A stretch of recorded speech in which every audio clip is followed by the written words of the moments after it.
Welcome to the Building Community Podcast, a show for thought leaders like you. You know that success depends on relationships between your organization and the people in and around it. This season will focus on insider insights, where experts will let you in on their best practices in a specific area of community building. Together, we shine the light on how community helps you reach your corporate goals. I'm your host, Simone, and I've been empowering organizations for a decade and a half doing exactly that. Ready for it? Listen in as we set out to make communities thrive. We need to appreciate people's complexity and let their behaviors lead the way.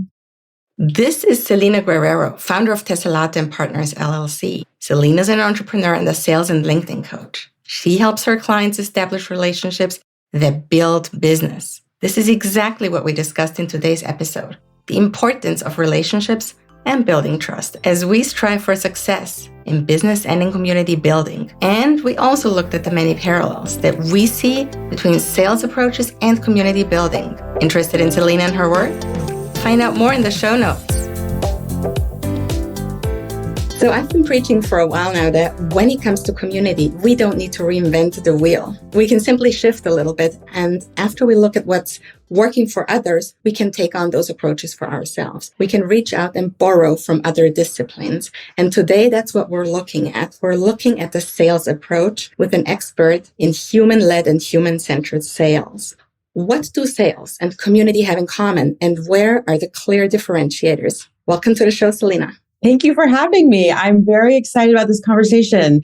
Sales and community have so much in common. I think definitely when we think about human-led sales, it's really about the relationship with us and our potential clients. There are, in most fields, a lot of competition. And I think that in order for us to actually really stand out and be attractive to our ideal client, we need to really be authentic. When we actually talk to our prospective clients and we see them as human beings with real problems and real challenges, they feel and they see and they hear that we're listening to them. It really changes the game. When I'm looking for X kind of, service provider, let's say, I'm probably going to go with the person that I feel understands me the most. And so it's really about that relationship between two people in the sales conversation in particular. I think secondly, so many businesses really rely on marketing and funnels and workshops. And I like to say one-to-one sales conversation doesn't scale, but that's why it's so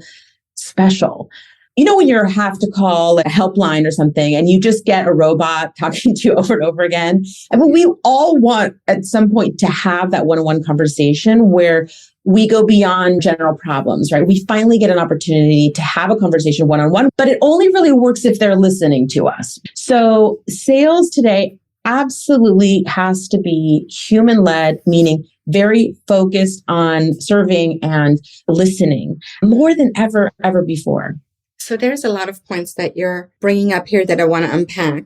The first is the authenticity on the level of the organization and the authenticity on the level of the salesperson. Second is the traditional marketing versus the new approach to marketing. This one approach where in traditional marketing, we've tried to go away from the bulk effort now and go to more the one-on-one or one-to-many approaches. How can organizations still be authentic when they're trying to shift their approach? Well, it's different by industry, but like roughly 65% of the buying process is done through marketing online. And they're speaking to the salesperson later and later. So let's just say it's 65 and 35, right? Only the 35% mark are they actually getting on the phone with the salesperson, okay? And so what we can do as salespeople and what we need to be doing is actually having those conversations in that 65% area. In other words, we can have sales conversations in direct messages. For example, in, let's say, LinkedIn, if you're in the B2B space in particular, you can also engage with content in the comments, right? So much of what the salespeople need to be focused on is starting those conversations earlier and bringing their authentic selves to the marketplace. Because if you wait to start that conversation, you've missed an opportunity to really connect and really hear each other and learn about each other. And we see from community that this learning process, understanding us as an organization, understanding our product, it has a lot to do not just with authenticity, but also transparency. When we're making mistakes as an organization, when some of our products aren't functioning the way that we want them to function, be transparent, show our humanity, and show that we want to do better for our teams. And often I see that that actually creates much better relationships than we had before, because people see our humanity. They say, okay, there's people behind this. This isn't just a bad organization trying to take advantage of us and trying to sell us a product that doesn't really do what it's supposed to do. Well, years ago, I had a formal sales executive job, and I remember something bad happened with the client. And I went to my boss and I said, this awful thing happened. And he said, listen, I'm going to tell you something. When things go bad and you reach out to have that conversation to try to resolve what happened, your relationship will be better afterwards. And he was so right. I had this conversation. It was very difficult. And I heard this person's frustrations. In the end, our relationship got stronger. And from then on, that working relationship continued to strengthen. So I could not agree more with that sentiment. Yeah. Talking about being real, talking about being human and letting people in when considering community and sales. Where are the overlaps and where do they differentiate from each other? I think they're more similar than different. We need to establish authority and we need to establish empathy. We need to establish all understanding. And I think that the idea of community is really a sense of belonging. It's really a sense of being understood. And I think that today, more than ever, those are so similar. Like, we just want to be seen for who we are. We're so exhausted of being somebody that we're not today. And I think just being seen for who we are is so important. I have a friend who went to Harvard and he said, well, you go to Harvard for the name, but you also go really for the relationships. Because anytime you leave Harvard, years later, you can go out to their community and ask something of somebody and they will do it for you. When we're talking about community for organizations, oftentimes I talk about employee communities or customer communities. But what a lot of large organizations, especially in the tech field, have in the SaaS communities, they have user communities, communities of people who are fans of their products, who are users of their products. And the goal of those organizations is, on the one side, yes, to build those long-term relationships, and then to improve also the user experience. On top of just selling them a product, a software, service, we want to build this connection by giving them one-on-one attention within this community, but also to give them the opportunity to connect with others that are like-minded, that have the same passion for that product. They also want to gain feedback. Well, it's interesting. I have a friend and he has had multiple startups that he has sold. And I remember when I first met him, this was on his first business, he was telling me how he would go into these Reddit communities and Medium and all these social networks, and he would ask questions. And he had a huge user base and he was always asking the user base, what do you think of this? What do you think of that? I mean, I'm not an authority on the statistics here, but if you've created a SaaS product in the last 10 years, you have been successful specifically because you're actually asking your community what they want. That creates loyalty and that creates more sales. There's no question. No question. And I see this every day in organizations that want to sell products, but also in organizations who just want to retain their team members. It's when you go down deep and just like you're saying, when you're putting people first, when you're listening to them, when you're truly connecting, when you're asking them, what is it that you need? And then actually responding to this, not just writing it down somewhere in a questionnaire, but actually sitting down and then thinking about how do I build programs to actually support fulfilling these needs. That's what's golden right now. Yeah. And I think a parallel there is that there can be surveys, marketing surveys. I get them all the time from applications that I use, software that I use. And there's just something so different about someone personally reaching out to me and saying, hey, can I talk to you about this? And I really see it as one-to-many is the marketing, right? And then the one-to-one is the sales piece. And I think in community building or in sales, you kind of need to have both, right? Because to some extent, some people aren't going to want to have that one-to-one conversation. They might want that survey. They might want to be part of the community, but not necessarily speak up so much. Today, if you are listening, not some bot that's actually taking in the information from things that people are putting out online, which I'm not here to bash that. I think that's important too. I think actual listening and understanding our communities is essential to have a thriving business. There's one other point that's a big parallel between sales and community. It's all about data. Our relationships can only be as good as our data is.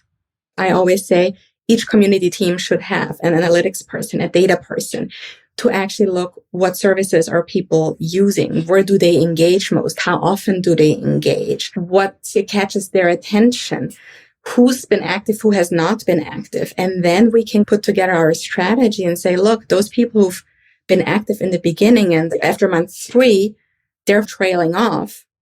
We're doing something wrong in our strategy. We need to find a way to keep those people engaged. That allows us to understand who the people are that we're serving and what it is that they need. And I think in sales, it's the same. Data is the basis of what allows us to be effective, both in sales and in community. I agree. I worked with companies many years ago where they didn't have the tools that we take for granted today, like sending out an email and actually getting analytics back about who opened it. On the marketing side, there have been such immense growth in terms of MarTech, right? How do we actually take the data and then how do we actually analyze it? This is so huge for very large businesses, right? This is how marketers are actually making decisions. And then on the other side, with sales, there are so many sales tools, and sometimes they're actually one giant tool, right, which cover both marketing and sales, but it should tell me, did someone visit my website? Did they have a call with a salesperson? Did they comment on something on a platform? We can get a fuller picture of who is engaged and be able to really tap into the enthusiasm, if you will, on the community side. And then on the sales side, really make sure that we're engaging them in a way that doesn't lose their interest and then convert them into a client. So 100% about looking at that data. I think the challenge is there's so much data. You've got to decide on what you're actually going to look at. What are the actual KPIs that are important to your business? And that's a whole other issue in itself. That's so true. Oftentimes, we're very tempted to make assumptions because we've worked with our customers and our clients and our community members for a very long time. So we, as the leaders, as those in charge, think, hey, we know them. We've seen their past behavior, but past behavior is not always an indicator for future behavior and for future success. We've come from 100 years of having somebody be the authority and someone else buy from that authority. And I think that this mindset is very difficult to undo. I know so deeply that I need to listen to someone, and only when they've articulated the problem, only when they've done that, can I introduce my solution. Because what that does is I become a solution to their problem that they've acknowledged and articulated. I haven't come in, assume they have something. And this is what happens most of the time with salespeople. We assume they have a problem they don't have. And then this person is like, what? I don't know who this person is. They have no idea what my real problem is. So we've gotten ourselves into an opportunity to speak with a potential client, but then we provide a solution that is not what they need. And then of course they're not going to hire us. Why would they hire us? Because we're providing a solution to a problem they don't actually have. And when we're looking at root cause analysis, oftentimes what presents as a problem in the first place isn't really what the problem is. You got to dig deep first. And that's the same with community. When there is problems within an organization, when we're looking at corporate culture, oftentimes the issue isn't what it first seems to be. And that's in those sales conversations that you're mentioning. When you dig deep, when you listen first, when you actually let the prospect, the potential client, present to you what they believe the problem is, and then dig deeper with questions and let them see first before you actually say, hey, this is where we're going to start helping you out. That's a whole different approach. You actually give them power back. Absolutely. And, community for a corporation and a community of potential buyers, they're not really any different. They want to be heard.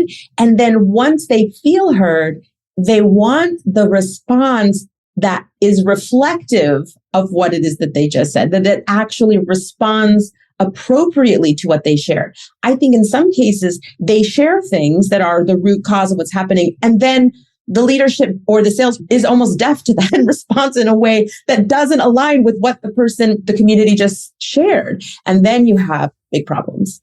Yeah, and that's exactly the big disconnect when we don't feel seen and when we don't feel heard. Let me ask you one other thing. When we're talking about community, we also often talk about starting to identify personas of our members. And that's something that we do in marketing and that we do in sales. And I think there are some parallels, but there is also differences when we're looking at defining personas for our core audience here. Well, I think for sales, the challenge is that we are looking into the market and we're trying to assess who is the right fit client. And I think that there's a couple of layers. There is search that we can do based on information that's out there on the internet. And I would use LinkedIn as a very simple example. We can see if somebody has the title that might be a good ideal client in an industry that we work with, potentially in a region that we work with. Those are sort of the top line searchable criteria that are pretty easily identifiable. But then there's this second sort of experiential, right? What kind of experiences has this person had that's going to inform us if they actually have the problem that we can solve? And then there's the behavioral. So there's multiple layers in that. And in community, is it similar in sense that you have to do the same constant qualification? How we go about defining personas in a community is we try and stay away from the typical demographics, the age groups, the gender, the cultural background. We focus more on the behavioral and experiential approach. So it's about what do people love? What do they hate? What triggers them positively? What triggers them negatively? What is the ultimate reason why they're in a community? So for us, it's not those facts that you can look up on LinkedIn the way that you mentioned. This is really appropriate for sales. But in a community, it's more about those intangibles. Every woman doesn't feel the same way about being in a community of runners, for example, if you're looking at a runners club. It's about experiences that people have had in life and experiences that they wish to get out of that framework, the community that we build for them, around them. So it's a bit of a different approach. Yes, personas. But actually identifying and developing these personas is a little bit of a different approach when you're coming from the marketing and sales perspective versus the community perspective, I believe. I think the big takeaway is that it's important not to assume.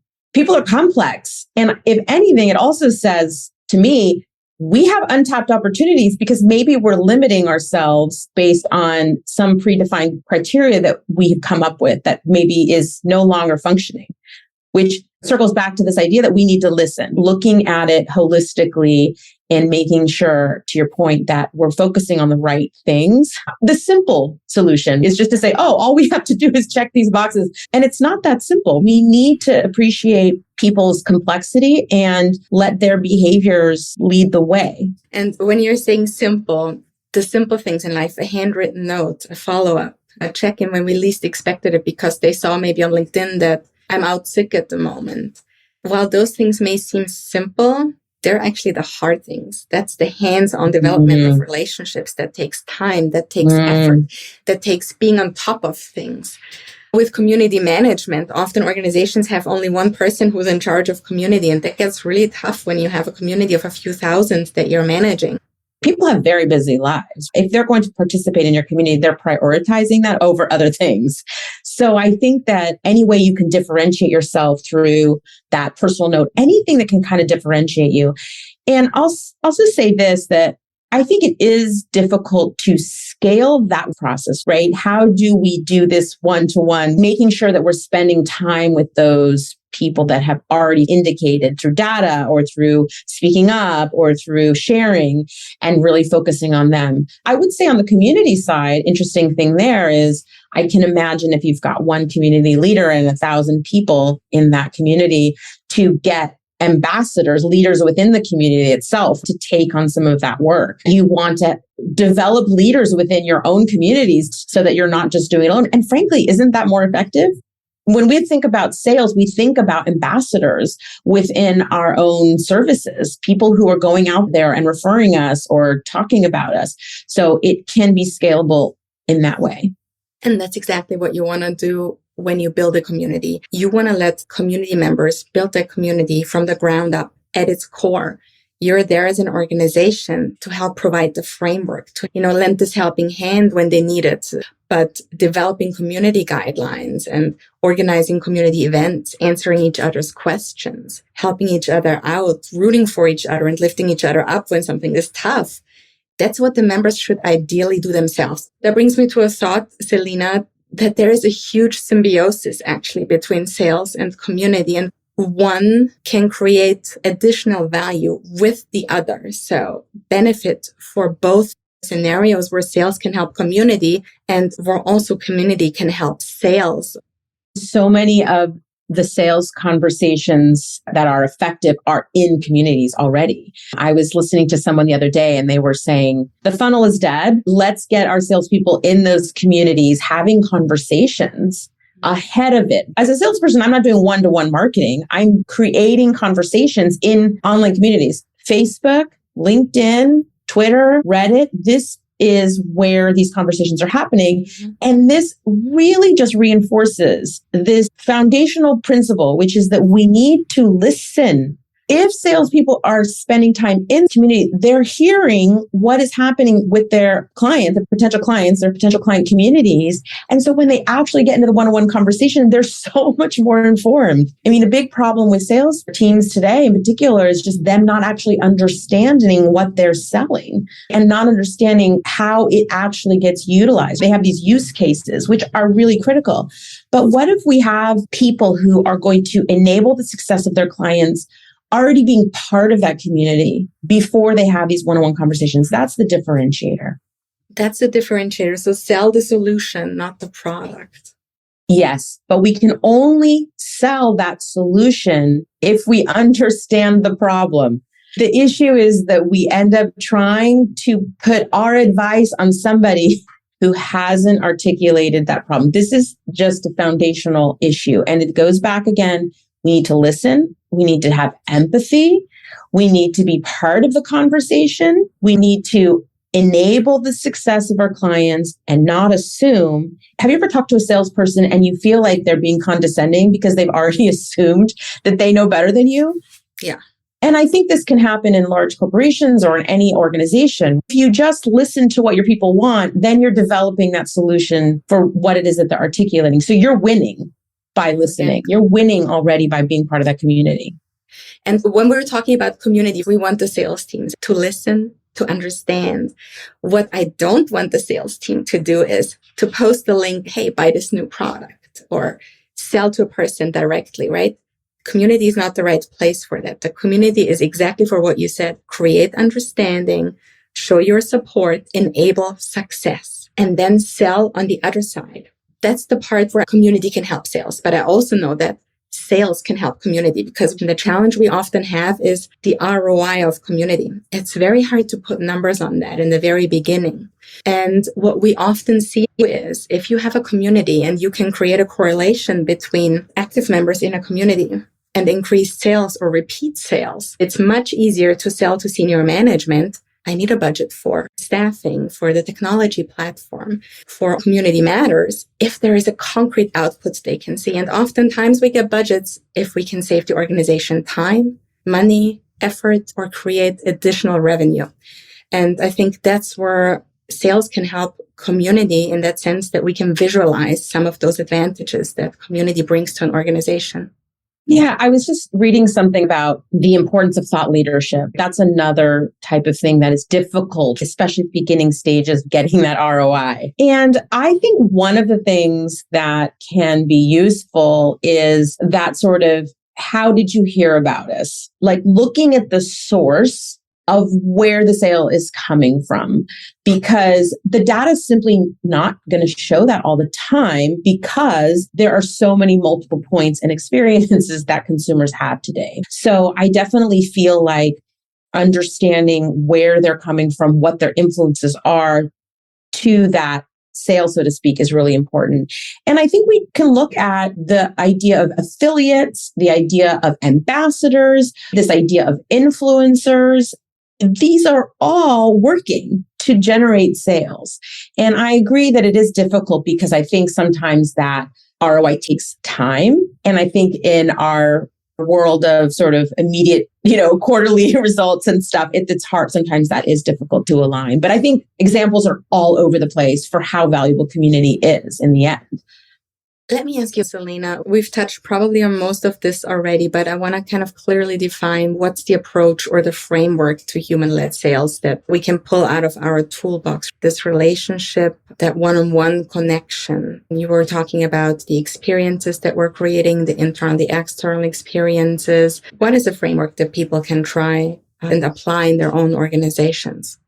I think it's really comes down to relationship building.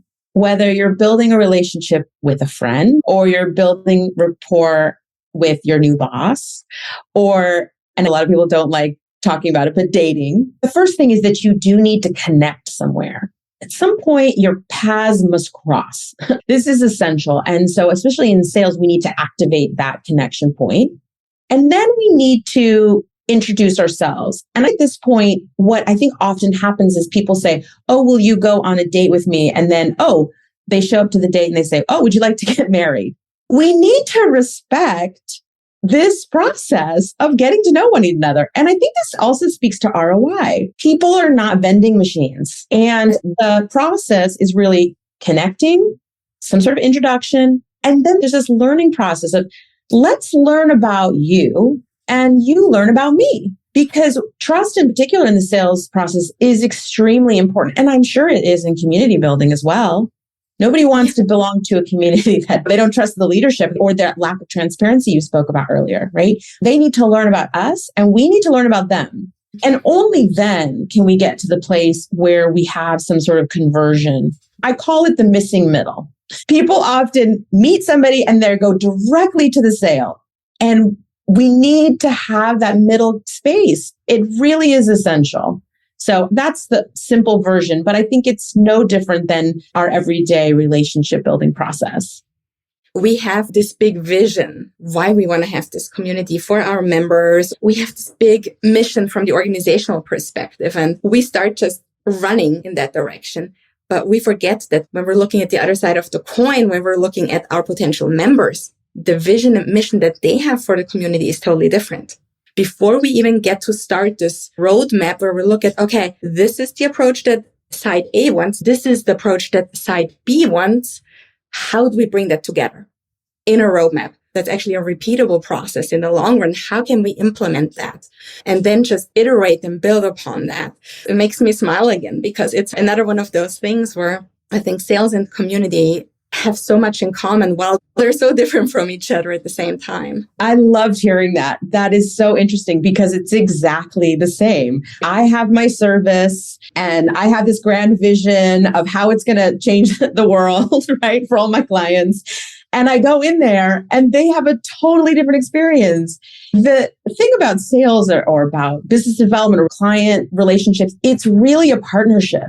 And I like what you said earlier about like early stages, you're going to have a different dynamic than maybe a more mature organization. And that's certainly true in sales as well. But at the end, it's a partnership. If you look at your most favorite experiences, it's a partnership. It's a friendship. There's symbiosis there. It's not one party dictating something that they want and the other person just sort of doing what they're being told. That is not going to breed loyalty and sales and ROI in the end. It's respecting the process, valuing both sides, and building trust. A perfect symbiosis. Thanks so much for being with us today, Celina. This was an amazing talk. Thank you for having me. I just really enjoyed this conversation. I feel like community and sales is so much more alike than I even thought before we started the conversation. So I love that. And I learned a lot. Thank you.